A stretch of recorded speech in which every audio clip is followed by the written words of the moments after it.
పురస్కారానికి దేశం నలుమూలల నుండి నామినేట్ చేయబడ్డారు కూడా. మానసిక వైద్య రంగంలో ఎందరికో స్వస్థత చేకూర్చడమే కాక రచయిత్రిగా ఎన్నో అమూల్యమైన సైకో సోషల్ రచనలకు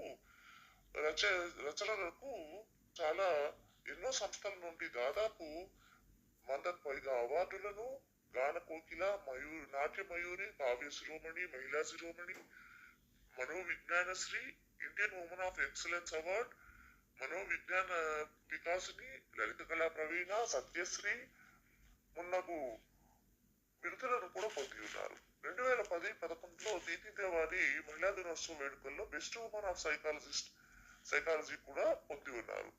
అంతేకాక వికీపీడియా తెలుగులో స్థానం సంపాదించారు. ఆకాశవాణి వారు ప్రతి జనవరి 26 గణతంత్ర దినోత్సవం రోజు నిర్వహించే జాతీయ